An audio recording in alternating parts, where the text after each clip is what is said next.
Hello friends, स्वागत है आप सभी का मेरे YouTube channel SV coaching classes पर। और जैसा कि मैंने आपसे अपने प्रीवियस वीडियो में आपका जो एनसीईआरटी का क्वेश्चन नंबर 1.22 जो था उसका डिस्कशन कर लिया था। ओल्ड बुक में 2.22 मिलेगा और न्यू बुक में आपको 1.22 मिलता है। ठीक है, उसके बाद क्या करना है, उसके बाद अगले जो क्वेश्चंस हैं उनका डिस्कशन करना है। तो चलिए फिर देखिएगा नेक्स्ट क्वेश्चन आपका क्या कहता है। ये क्वेश्चन नंबर 1.23 या 2.23 ओल्ड बुक में है ना, तो ये मिलता रहेगा आपको इसी तरीके से। तो देखिए क्या है, निम्नलिखित युग्मों में अंतरा आणविक आकर्षण अंतःक्रिया के सबसे महत्वपूर्ण प्रकार का सुझाव दीजिए। यानी आपको इंटरमॉलिक्यूलर फोर्स है ना, इंटरमॉलिक्यूलर फोर्स बताना है कि कुछ आपको यौगिक दिए गए कंपाउंड, इनमें बताना होगा कि आपको इंटरमॉलिक्यूलर फोर्स, इनके बीच में कौन सा बल लग रहा है। ठीक है, इंटरमॉलिक्यूलर इंटरमॉलिक्यूलर अट्रैक्शन फोर्स कह लीजिए, अंतःक्रिया कह रहा है ना, तो अट्रैक्शन फोर्स पूरी बात कहिए अंतःक्रिया के लिए। ठीक, तो पहला कंपाउंड क्या, एन हेक्सेन एन ऑक्टेन। देखिए आपको नाम से पता चला हेक्सेन ऑक्टेन ये क्या है, दोनों हाइड्रोकार्बन है। और कौन से हाइड्रोकार्बन, सैचुरेटेड। सैचुरेटेड का मतलब संतप्त हाइड्रोकार्बन है दोनों। ठीक है, n hexane n octane. Hexane का मतलब क्या है, hex plus n hexane, oct plus n octane. पढ़ाया था आपको वहां पर, meth eth prop but pent hex hept oct करके पढ़ाया था आपको वहां पर, है ना। तो ये वहीं से है। तो दोनों क्या है, दोनों हाइड्रोकार्बन है और दोनों एल्केन है। CnH2n+2 फार्मूला है दोनों का, सामान्य सूत्र से बने हुए हैं। ठीक है, तो इन दोनों का फार्मूला एन हेक्सेन और एक एन ऑक्टेन है ना। चलिए देख लीजिए, लिख लीजिए चाहे, है ना। चलिए देखिए ध्यान से, तो एन हेक्सेन का मतलब, एन का मतलब क्या, एन का मतलब है नॉर्मल नॉर्मल नॉर्मल आइसोनियो। आपने क्लास 11th में जनरल जो आईपीएससी है, सामान्य नामकरण पद्धति, जनरल नॉमेनक्लेचर सिस्टम, उसमें हम पढ़ते हैं नॉर्मल आइसोनियो, प्राथमिक द्वितीयक तृतीयक, ये आपने पढ़ रखा होगा। तो ये स्मॉल एन का मतलब क्या, ये नॉर्मल वाली बात है। आइसो ISO लिखा होता तो वो आइसो होता है, NEO लिखा होता कहीं तो वो नियो होता है। तो ये कार्बन की डिग्रियां होती अलग अलग आधारित। ठीक है, तो क्या है एन हेक्सेन, तो ये एन हो गया। और हेक्सेन, हेक्सेन का मतलब 6 कार्बन और 6 दूनी 12, 2 14 हाइड्रोजन। ठीक है, ये देखिए, तो ये क्या है आपका, है ना। चलिए यहाँ पर इसको ऐसे लिख दो, ऐसा ही रहेगा, है ना। ये आपका है एन एन हेक्सेन। ठीक, एन ऑक्टेन बना लीजिए। ऑक्टेन, ऑक्टेन का मतलब कितने कार्बन, ऑक्टेन का मतलब 8 कार्बन, 8 दूनी 16, 16 दो 18। ठीक, हाइड्रोजन दो गुना से दो ज्यादा होते हैं, CnH2n+2, ध्यान करिए फार्मूला। तो C8 और 8 दूनी 16 और 2 कितना हो जाएगा 18। ये क्या है, एन ऑक्टेन। ठीक, ये दोनों है। तो देखिए ये हाइड्रोकार्बन है, इनमें कोई भी द्विध्रुव नहीं है। द्विध्रुव का मतलब क्या, डाइपोल। डाइपोल का मतलब पॉजिटिव नेगेटिव चार्ज। तो देखिए इसमें कोई कंपाउंड टूटने वाला है ही नहीं, है ना, कहीं कोई कंपाउंड इसमें टूटने वाला है ही नहीं। तो ये दोनों क्या है, ये दोनों आध्रुवीय है, इसमें कोई भी डाइपोल नहीं है।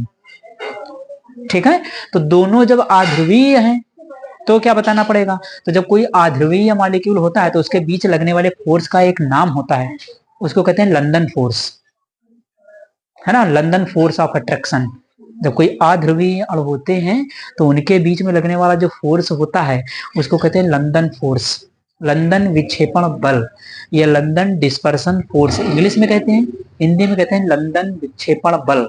ठीक, तो शुद्ध हिंदी में लिख लीजिएगा, इसमें कौन सा फोर्स लग रहा है ना, इसमें लग रहा है लंदन विक्षेपण, है ना, फोर्स यानी बल, यानी लंदन डिस्पर्जन फोर्स, है ना। इन दोनों के बीच में जब कोई अध्रुवीय मॉलिक्यूल होता है, इसके बीच में कोई ध्रुव ना हो, पॉजिटिव निगेटिव चार्ज ना हो, तो वहां पर लगने वाला जो अट्रैक्शन होता है, भाई हर चीज के बीच में अट्रैक्शन लगेगा, थोड़े बहुत लगे, है कि नहीं। तो यहाँ जो अट्रैक्शन लगेगा, जो अट्रैक्शन फोर्स लगेगा, उसका नाम है लंदन विक्षेपण बल, यानी लंदन डिस्पर्जन फोर्स इसका नाम है।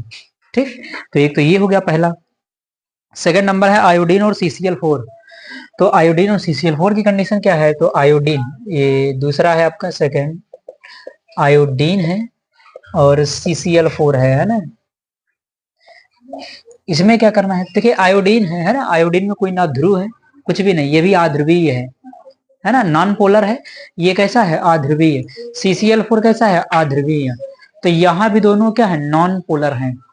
यानी यहाँ भी कोई द्विध्रुव नहीं है, यानी पॉजिटिव निगेटिव चार्ज नहीं। तो जब यहाँ भी चार्ज नहीं है तो फोर्स का नाम क्या होगा, फोर्स आपका वही हो जाएगा लंदन विक्षेपण बल। तो चलिए लिख देते हैं इसको भी, यहाँ पर क्या है ना, लंदन विक्षेपण बल, डिस्पर्जन फोर्स है ना, विक्षेपण और ये बल यानी फोर्स। ठीक है, तो इन दोनों मॉलिक्यूल्स में आपका ये हो जाएगा भाई, आयोडीन में पॉजिटिव नेगेटिव चार्ज वाला सिस्टम कुछ है ही नहीं। CCl4 में भी आपका कार्बन टेट्राक्लोराइड है, पायरीन है ना, व्यापारिक नाम पायरीन है ना, तो इसमें भी कोई फोर्स लगेगा नहीं। तो लंदन विक्षेपण बल, ये आप जब वो पढ़ते हैं केमिकल बॉन्डिंग रासायनिक आबंधन क्लास 11th में चैप्टर नंबर 3 आपका जो है ना, 3 नहीं है शायद 4th है, चौथा चैप्टर है केमिकल बॉन्डिंग है ना, उसमें जब आप पढ़ते हैं तो वहां पर डाइपोल द्विध्रुव की बात आपसे पढ़ाई जाती है। ठीक है, तो यहाँ भी दोनों क्या होंगे, लंदन विक्षेपण बल। अगला देखिएगा 3rd नंबर कहता है कि NaCl और जल, NaCl। अब देखिए यहाँ आयनिक कंपाउंड आया NaCl है ना, ध्यान से इसको भी देख लीजिए। नंबर 3rd क्या कहता है, ये कहता है कि NaCl है एंड वाटर है, यानी वह H2O। अब यहाँ ध्यान से देखना, NaCl आपको पता है बहुत आसानी से, क्या Na प्लस और Cl माइनस, देखिए पॉजिटिव निगेटिव आ गया है ना। तो ये कैसा कंपाउंड है, आयनिक कंपाउंड। आयनिक का मतलब है यहाँ चार्ज बनेगा पॉजिटिव निगेटिव, देखिए Na प्लस Cl माइनस, तो ये आयन है, आयनिक कंपाउंड है। ठीक, H2O, इसमें द्विध्रुव है, द्विध्रुव का मतलब इसमें देखिए ये H प्लस और OH माइनस है ना, तो यहाँ पर आयन बन रहे हैं और यहाँ पर द्विध्रुव बन रहे हैं। देखिए आयन आयनिक कंपाउंड में मिलता है, आयनिक कंपाउंड जो होता है उसके अंदर आयन आपको मिल जाएंगे। ठीक है, यहाँ पर क्या है, इसमें जो आयन बने हैं है ना, इनको हम क्या कहेंगे, इनको कहेंगे डाइपोल, द्विध्रुव प्लस और माइनस।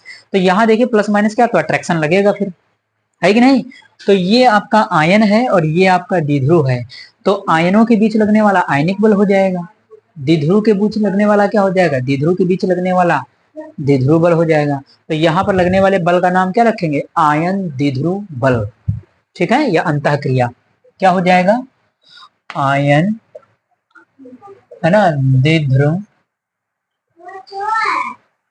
है ना द्विध्रुव बल है ना, या आयन द्विध्रुव अंतःक्रिया भी आप लिख सकते हैं। ठीक है, दोनों में से दोनों सही। ये आयनिक कंपाउंड, ये आपका कोवैलेंट कंपाउंड है, सहसंयोजी। ये आयनिक कंपाउंड नहीं, ये सहसंयोजी कंपाउंड, वो बॉन्ड के हिसाब से बात करते हैं ना, जो बॉन्ड होता है इन लोगों के बीच में उसके हिसाब से। तो ये आयनिक कंपाउंड है ना, ये आपने पढ़ा भी होगा केमिकल बॉन्डिंग में, केमिकल बॉन्डिंग में द्विध्रुव वगैरह पढ़ाया जाता है डिटेल में है ना। तो ये H प्लस OH माइनस, तो ये क्या कहें, आयन द्विध्रुव बल या आयन द्विध्रुव अंतःक्रिया, ये लिख सकते हैं। ठीक, तो 3rd नंबर आपका हो गया NaCl और जल की जो बात कर रहा था। ठीक है, तो आयन द्विध्रुव अंतःक्रियाएं हो गई इनके बीच में। अगला नंबर 4 कहता है कि मेथेनॉल और एसीटोन। तो मेथेनॉल और एसीटोन में क्या होगा, है ना, देखिए मेथेनॉल और एसीटोन, ध्यान से देखिएगा, मेथेनॉल एसीटोन, मेथेनॉल CH3OH, ठीक है, और वह एसीटोन CH3COCH3 है ना। इसमें देख लीजिए, इसमें क्या है, तो ये CH3O और H, ये माइनस और ये प्लस। ठीक, यहाँ देखिए द्विध्रुव बनेगा। ठीक, और यहाँ देखिए यहाँ क्या है, CH3 है ना, CO और CH3, तो यहाँ भी द्विध्रुव बनेगा। ठीक है, यहाँ पॉजिटिव आता है, ओ सॉरी, यहाँ निगेटिव आता है और यहाँ क्या आता है, पॉजिटिव, यानी कार्बन पर पॉजिटिव है और वहां पर क्या होता है, निगेटिव। पार्शियल लगा दिए। ठीक, तो पॉजिटिव निगेटिव यहाँ भी देखिए द्विध्रुव है, यहाँ पर भी द्विध्रुव है, यानी इन दोनों के अंदर 2 ध्रुव बनते हैं पॉजिटिव निगेटिव चार्ज के। ठीक है, एक यहाँ पर देखिए बना, एक यहाँ बना, तो अब इनका नाम क्या हो जाएगा, इनके बीच लगने वाला जो बल होगा वो द्विध्रुव द्विध्रुव अंतःक्रिया या द्विध्रुव द्विध्रुव बल कहेंगे इसको। ठीक है, डाइपोल डाइपोल इंटरेक्शन या डाइपोल डाइपोल इंटरमॉलिक्यूलर फोर्स। ठीक है, तो यहाँ क्या लिखेंगे, द्विध्रुव द्विध्रुव, ठीक, द्विध्रुव द्विध्रुव बल है ना, द्विध्रुव द्विध्रुव बल। तो द्विध्रुव द्विध्रुव बल कहिए या डाइपोल डाइपोल इंटरमॉलिक्यूलर फोर्स कह सकते हैं। ठीक है, तो यहाँ भी 2 ध्रुव हैं, यहाँ भी 2 ध्रुव हैं, तो इनके बीच में है ना, एक प्रकार से ये समझ लीजिए कि ये थोड़ा सा याद करने वाला डाटा है, क्योंकि समझने वाले में थोड़ा सा 11th क्लास में आपको डिटेल में समझाया जाता है, ये कोई बहुत कठिन नहीं है ना। जब वीडियो आपको मैं प्रोवाइड करूंगा इस पर 11th क्लास वाला केमिकल बॉन्डिंग का, तो समझ में आ जाएगा आपको सारा। ठीक है, आपने कहीं से भी पढ़ रखा होगा तो आपको समझ में आ रहा होगा। ठीक है, तो द्विध्रुव द्विध्रुव कह देंगे इसको। उसके बाद अंतःक्रियाएं द्विध्रुव ध्रुव हो गई इसमें। अगला कहता है कि CH3CN ये मिथिल एसिटोनाइट्राइल। अगला कह रहा है कि एसिटोनाइट्राइल है CH3CN और एसीटोन CH3COCH3। तो एसीटोन तो अभी बता दिया। ये देखिए एसीटोन में क्या है, द्विध्रुव, दो ध्रुव, पॉजिटिव नेगेटिव चार्ज आ रहा है ऑक्सीजन और कार्बन के बीच में। ठीक है, यहां पर द्विध्रुव था। और दूसरा क्या कह रहा था कि मिथिल साइनाइड। तो मिथिल साइनाइड वाले में क्या है, मिथिल साइनाइड में भी यही हाल रहेगा, देख लीजिए चाहे, है ना, नंबर 5। तो मिथिल साइनाइड CH3C और ये ट्रिपल बॉन्ड N। तो यहाँ लगता है नेगेटिव चार्ज और यहाँ लगता है पॉजिटिव चार्ज। तो इसका भी हाल देखिए, यहाँ भी द्विध्रुव है, दो ध्रुव बनेंगे। ठीक है, अब इनको आयनिक में नहीं काउंट करिएगा, आयनिक में तो फिर आयन वाला आता है जो आयनों का इलेक्ट्रॉन के कंप्लीट स्थानांतरण से बनता है, लेकिन यहाँ तो कोवैलेंट बॉन्ड है, सहसंयोजी बंध है। ठीक है, तो यहाँ देखिए क्या है, डाइपोल है। डाइपोल का मतलब दो पोल दो ध्रुव, द्विध्रुव। दी का मतलब क्या है, दो ध्रुव का मतलब पॉजिटिव नेगेटिव चार्ज या ध्रुव कह लीजिए। ठीक है, तो यहाँ क्या है, द्विध्रुव। और एसीटोन ऊपर लिखा हुआ है द्विध्रुव, तो इसमें और एसीटोन में CH3COCH3। यहाँ भी क्या हो जाएगा, सेम द्विध्रुव द्विध्रुव द्विध्रुव द्विध्रुव, है ना, द्विध्रुव द्विध्रुव बल्ब। ठीक है, तो डाइपोल डाइपोल क्या हो जाएगा, इंटरमोलिकुलर फोर्स यहाँ पर लगता है, तो दोनों के अंदर। तो इस प्रकार से ये चारों क्वेश्चन आपके सॉल्व हो जाते हैं, है ना, बहुत ज्यादा कठिन नहीं है ना। यहाँ पर ध्यान से देख लीजिएगा, ये आपका फर्स्ट नंबर है। ठीक, नंबरिंग में ऊपर वाला फर्स्ट, फिर सेकंड, फिर थर्ड, फिर फोर्थ। समझा मैंने आपको लगभग में तो समझा ही दिया है, कुछ बहुत तो आपको समझ में आया ही होगा, है कि नहीं। तो उसके बाद क्या करिए कि आप इसका स्क्रीनशॉट ले लीजिए, फिर इसके बाद नेक्स्ट क्वेश्चन का डिस्कशन मैं आपसे करता हूं।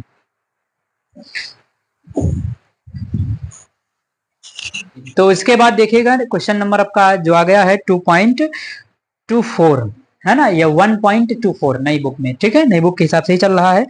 लिखा है कि विलेय विलायक अंतः क्रियाओं के आधार पर निम्नलिखित को n ऑक्टेन में बढ़ती हुई विलेयता के क्रम में व्यवस्थित करें और व्याख्या करें। ठीक है, तो उसमें कई सारे कंपाउंड आपको दिए गए हैं, कह रहा किसमें, n ऑक्टेन में विलेयता, यानी n ऑक्टेन यहाँ क्या काम करेगा, n ऑक्टेन यहाँ पर सॉल्वेंट का काम करेगा, विलायक का। अब पदार्थों को इसमें क्या करना है, कंपाउंड को, यौगिकों को मिलाना है, इसके अंदर घोलना है, यानी n ऑक्टेन यहाँ पर क्या है, विलायक है ना। तो विलायक देखिए n ऑक्टेन है, n ऑक्टेन कैसा होता है, n ऑक्टेन एक हाइड्रोकार्बन है, और आपको पता मैंने अभी पीछे बताया, n ऑक्टेन हो, n हेक्सेन या कोई भी हाइड्रोकार्बन हो, तो हाइड्रोकार्बन आपका क्या होता है, नॉन पोलर, अध्रुवीय होता है, उसमें कोई भी पॉजिटिव नेगेटिव चार्ज नहीं होता है ना। कार्बन की जो चेन होती है वो भी क्या होती है, हाईली रिपल्सन वाली होती है, प्रतिकर्षण वाली, है ना।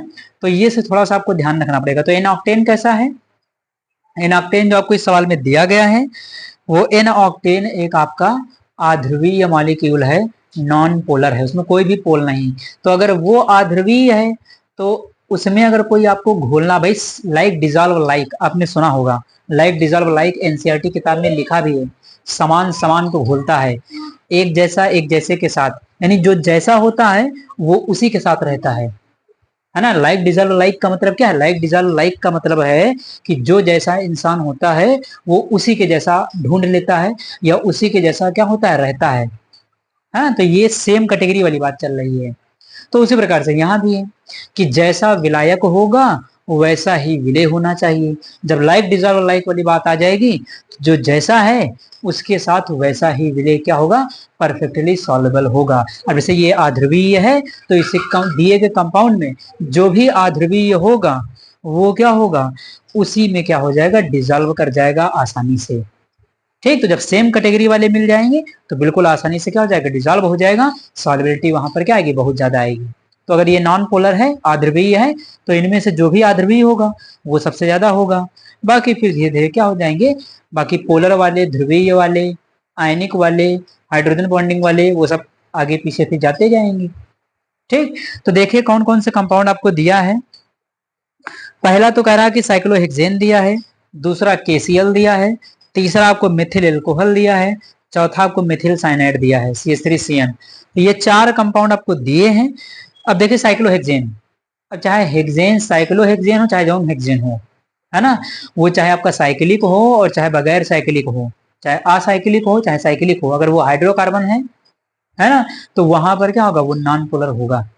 ठीक है, तो साइक्लोहेक्सेन, अगर साइक्लोहेक्सेन बनाना चाहें, ठीक, तो ये हो गया। अब उसके बाद ऑर्डर लगाना, तो सबसे ज्यादा नॉन पोलर में नॉन पोलर वाला हो जाएगा।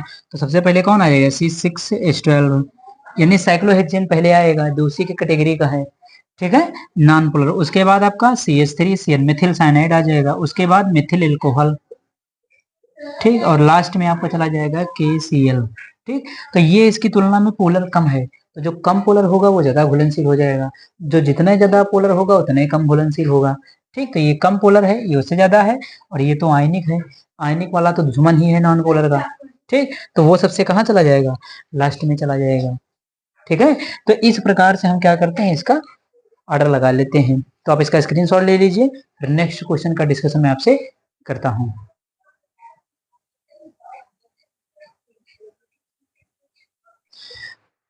अब यहाँ पर देखना है नेक्स्ट क्वेश्चन। तो देखिए नेक्स्ट क्वेश्चन क्या कहता है। हाँ, आपका अगला कहता है कि 1.25 नंबर कहता है कि पहचानिए कि निम्नलिखित यौगिकों में कौन से जल में अत्यधिक विलेय, आंशिक रूप से विलेय तथा अविलेय है। कहता है कि वाटर में सॉल्युबल, इनसॉल्युबल, है ना, या पार्शियली सॉल्युबल, आंशिक रूप से विलेय। ठीक है, तो आपको पता है वाटर क्या है, वाटर एक द्विध्रुवीय मॉलिक्यूल है, डाइपोल होता है वाटर के अंदर, अभी पढ़ा पीछे, पॉजिटिव नेगेटिव चार्ज बनता है ना। तो इसको क्या कहते हैं, द्विध्रुवीय, और वाटर के अंदर हाइड्रोजन बॉन्डिंग भी होती है। तो इसमें जो द्विध्रुवीय होगा और जिसके इसके बीच में हाइड्रोजन बॉन्डिंग होगी वो बहुत ज्यादा सॉल्युबल होगा। ठीक है भाई, लाइक डिजॉल्व लाइक अभी मैंने बताया आपको, समान समान को घोलता है, समान समान के साथ रहता है ना। तो इस प्रकार से क्या होता है, ये सॉल्व होगा। तो देखिए क्या होगा इसमें, फिनॉल, तो पहला कंपाउंड है फिनॉल। तो फिनॉल के लिए चलिए देखें।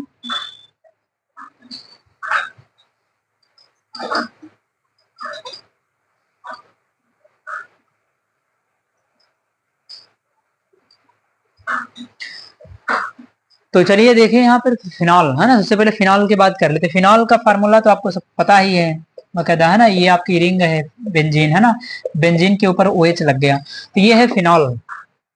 ठीक है, अब फिनॉल में देखिए क्या है, तो फिनॉल हाइड्रोजन बॉन्डिंग करता है ना, फिनॉल हाइड्रोजन बॉन्डिंग करता है, कैसे करेगा, यहाँ से देखिए ये H निकालने के बाद ये क्या करेगा, ऑक्सीजन हाइड्रोजन बॉन्डिंग कर लेगा। ये यही H समझ लीजिए कि वाटर के ऑक्सीजन, वाटर का जो ऑक्सीजन मॉलिक्यूल है उससे हाइड्रोजन बॉन्डिंग कर लेगा। तो ये क्या करता है, ये हाइड्रोजन बॉन्डिंग कर लेता है, लेकिन एक दिक्कत है इसमें, ये जो रिंग लगी हुई है ना, इस रिंग की वजह से इसकी हाइड्रोजन बॉन्डिंग थोड़ा सा कम हो जाती है। जब हाइड्रोजन बॉन्डिंग कम हो जाएगी तो ये सॉल्युबल तो होगा वाटर में, क्योंकि हाइड्रोजन बॉन्डिंग करेगा, पोलरिटी दिखाएगा थोड़ा बहुत, लेकिन ये पार्शियली सॉल्युबल में आ जाएगा।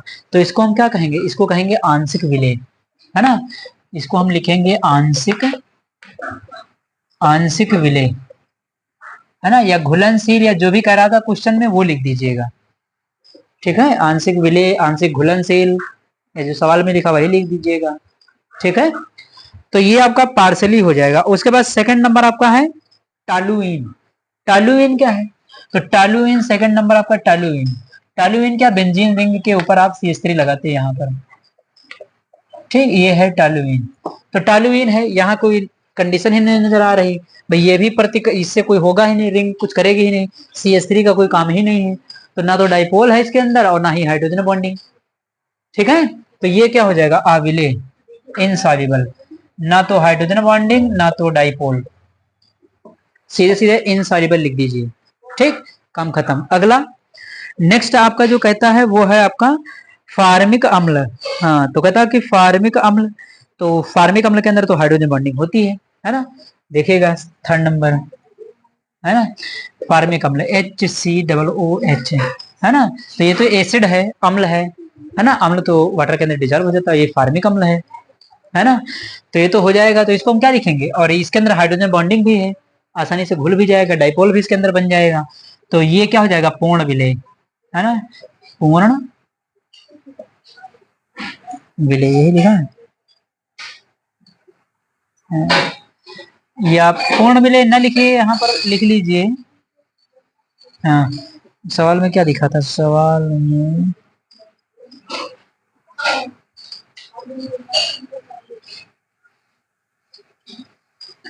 अत्यधिक विलय है ना, अत्यधिक विलय कर लीजिए। यहाँ पर अत्यधिक लिखा है ना, अत्यधिक विलय यानी हाईली सॉल्युबल है ना, हाईली सॉल्युबल, इंग्लिश में हाईली सॉल्युबल कहेंगे इसको। ये पार्शियली सॉल्युबल है, वो इनसॉल्युबल या नॉन सॉल्युबल कह सकते हैं इसको। ये अवेलेबल है क्या, इनसॉल्युबल या नॉन सॉल्युबल कह सकते हैं इसको। ठीक, तो ये थर्ड हो गया। उसके बाद अगला क्या कहता है, अगला इसमें देखिए दिया गया है आपको ethylene glycol. Ethylene glycol hydrogen bonding करता है, तगड़ी हाइड्रोजन बॉन्डिंग करता है ना। तो देखिए ये एथिलीन ग्लाइकॉल है, CH2OH है ना, CH2OH। ये डाईहाइड्रिक एल्कोहल है, और आपको पता है एल्कोहल और वाटर की बहुत जबरदस्त हाइड्रोजन बॉन्डिंग होती है ना, और यहाँ तो दो दो है। ठीक, तो ये भी क्या हो जाएगा, हाईली सॉल्युबल, अत्यधिक विलेय। ठीक, तो हाईली सॉल्युबल, अत्यधिक विलेय। ठीक, तो हाईली सॉल्युबल हो जाएगा। ठीक, ये हाइड्रोजन बॉन्डिंग करेगा, डबल डबल हाइड्रोजन बॉन्डिंग। आपको पता है एल्कोहल शराब है, दारू पानी में मिलाकर के पीते हैं, हाइड्रोजन बॉन्डिंग होती है कि नहीं, घुल जाता है पूरी तरीके से शराब पानी के अंदर। तो यहाँ तो दो दो एल्कोहल के मालिक OH लगा है, अत्यधिक विलेय हो जाएगा। ठीक, उसके बाद फिर अगला नेक्स्ट देखिए, अगले में क्या कहता है आपका, अगला दिया गया क्लोरोफार्म। क्लोरोफार्म फार्मूला क्या है क्लोरोफार्म का, पहले क्लोरोफार्म बनाइए। नंबर 5 में CHCl3 है ना। तो ये नॉन पोलर मॉलिक्यूल है, अध्रुवीय है। तो आपको पता है ये अध्रुवीय है ना, तो इसके अंदर हाइड्रोजन बॉन्डिंग भी नहीं है, तो ना तो हाइड्रोजन बॉन्डिंग ना तो इसके अंदर क्या है, पोल है, द्विध्रुव वो भी नहीं है। तो ये क्या हो जाएगा, अविलेय। इसको लिख लीजिए इनसॉल्युबल, इनसॉल्युबल या अविलेय। हिंदी में अविलेय, इंग्लिश में इनसॉल्युबल। ठीक है, तो ये हो जाएगा। नंबर 6 क्या कहता है, pentanol. Pentanol, pentane one all, pentanol. तो पेंटेनॉल हाइड्रोकार्बन है, OH लगा दिया इसके अंदर है ना, यानी एल्कोहल है, पेंटेनॉल है ना, pentanol, pentane one all, pentanol. ठीक, तो पेंटेनॉल का फार्मूला क्या है, ये आपका देखिए CH3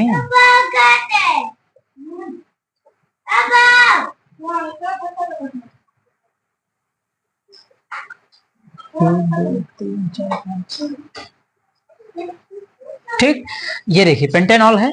और आपको पता, मैंने बताया अभी कि ये जो हाइड्रोकार्बन श्रृंखला होती है ये वाली है ना, ये क्या करती है, ये नॉन पोलर होती है, आध्रुवीय है ना, इसके वजह से इसका आध्रुवीय गुण बढ़ जाता है, पोल बनाने की कैपेसिटी कम हो जाती है।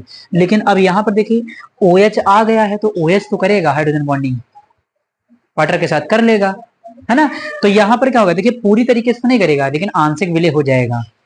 जैसे जैसे चेन बढ़ जाएगी, तो वहां पर क्या इसका थोड़ा सा जो है सॉल्युबिलिटी कम हो जाती है, चेन जब बढ़ जाती है। ठीक है, तो इसको हम क्या लिखेंगे, इसको लिखेंगे आंशिक विलय, पार्शियली सॉल्युबल, आंशिक, आंशिक विलय।